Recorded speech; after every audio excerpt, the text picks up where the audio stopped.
নমস্কার দর্শক বন্ধুরা, মন মাতানো রান্নাঘরে আপনাদের স্বাগত। আজ আমি আপনাদের করে দেখাবো লাউ খোসা বাটা। অনেক রকম বাটাই তো খেয়েছেন, তো একটু নতুন করে মুখ পাল্টানো যাক। আজকে লাউ খোসা বাটা করে আপনাদের একটা কচি লাউ কিনে নিয়ে এসেছি। এবার লাউটা আমি কেটে নেব।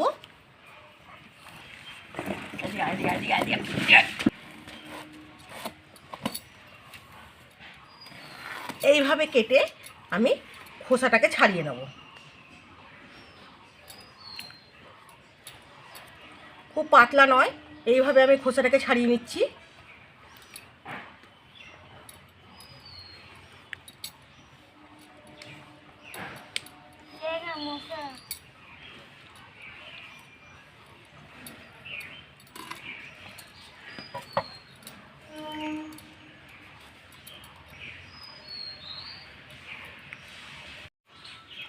খোসাগুলো আমি সব ছাড়িয়ে নিয়েছি। এবার আমি খোসাগুলোকে ছোট ছোট টুকরো করে কেটে নেব।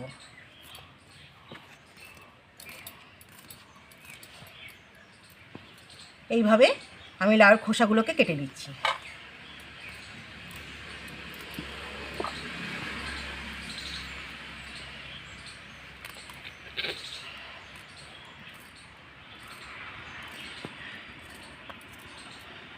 এইভাবে প্রত্যেকটা খোসাকে আমি এভাবে কেটে নিচ্ছি।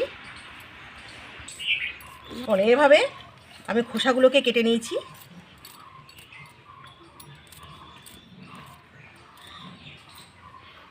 এভাবে আমি খোসাগুলোকে কেটে নিলাম। বন্ধুরা, আমার এই লাউ খোসা বাটার জন্য আমি কড়াইতে একটু জল দিয়ে দিয়েছি। এবার এই জলের মধ্যে আমি একটু নুন দিয়ে দেবো।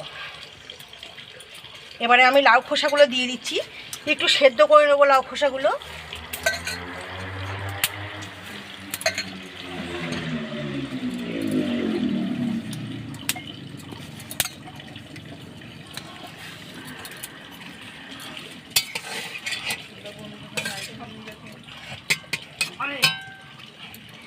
এটাকে আমি একটু সেদ্ধ করে নেব।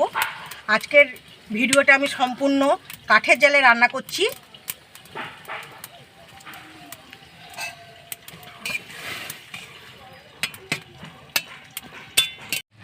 লাউ খোসাটা আমার সেদ্ধ হয়ে গেছে।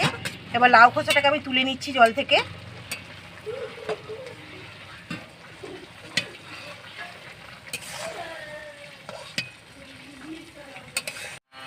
এবার লাউ খোসাগুলো সব তোলা হয়ে গেছে। এবার এগুলোকে আমি বেটে নেব। এবার লাউ খোসাগুলোকে আমি বেটে নেব।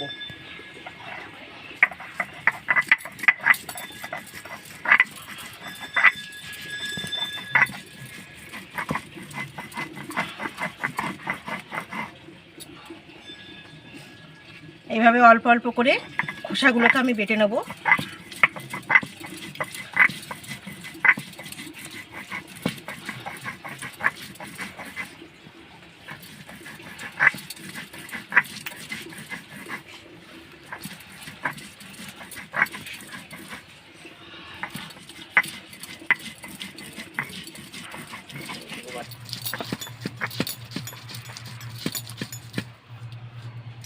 এইভাবে লাউ খোসাটা আমার বাটা হয়ে গেছে।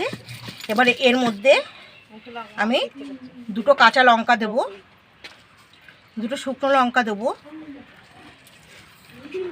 কয়েকটা গোলমরিচ দেব, কয়েক কোয়া রসুন দেব, আর কিছুটা পেঁয়াজ। এগুলো সব একসাথে বেটে নেব।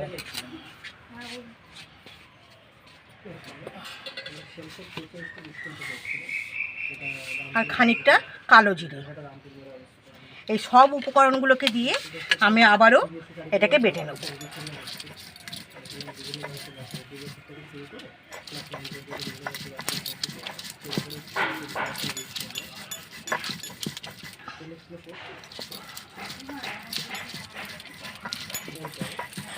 এভাবে সব উপকরণগুলোকে দিয়ে আমি বেটে নিচ্ছি। মিহি করে বাটতে হবে এটাকে, আর ঝালটা নিজেদের মনের মতো করে দিতে হবে।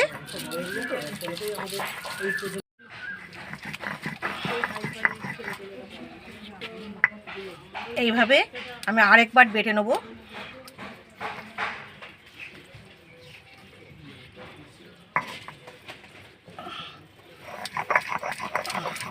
এবারে মিহি করে আমি এটাকে বেটে নেব। আপনারা তো অনেক রকমভাবে অনেক কিছু বাটা করে খেয়েছেন, এইভাবে লাউ খোসা বাটা এইভাবে এই পদ্ধতিতে বেটে খান, দারুণ ভালো লাগবে। অসাধারণ একটা রেসিপি। দেখুন খুব মিহিভাবে আমার লাউ খোসাটা বাটা হয়ে গেছে।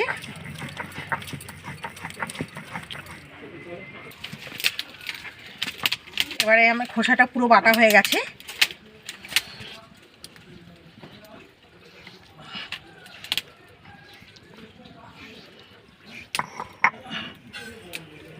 এবার আমি তুলে নিচ্ছি এটা।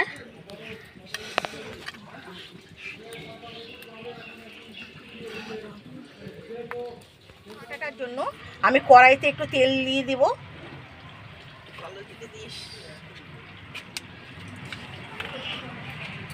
এবার আমি সামান্য একটু কালো জিরে ফোড়ন দিয়ে দিলাম।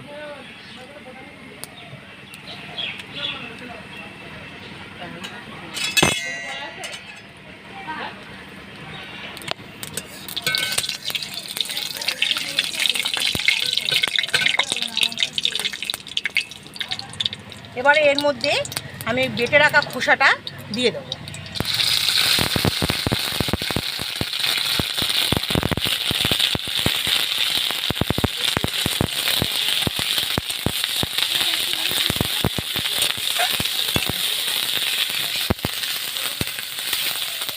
এবারে আমি সামান্য একটু নুন দিয়ে দেবো।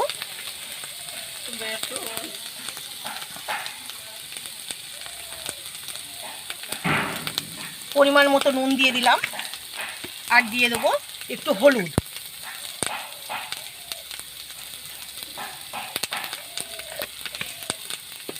এবারে আমি ভালো করে নেড়ে চেড়ে ভেজে দেবো।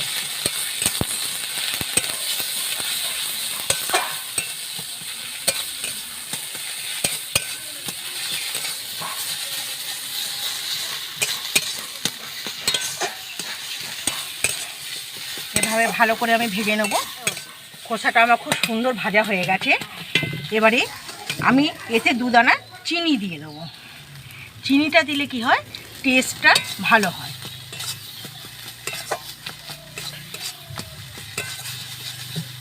ব্যাস আমার রেডি হয়ে গেছে লাউ খোসা ভাজা। এবার আমি একটা পাত্রে তুলে নেব। এবার আমি পাত্রতে তুলে নিচ্ছি।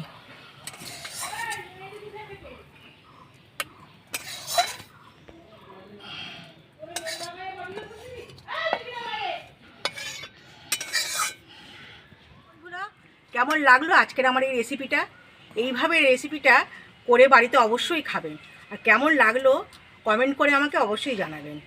আর আমার চ্যানেলটিকে সাবস্ক্রাইব করতে একদম ভুলবেন না। লাইক করুন, শেয়ার করুন। ধন্যবাদ।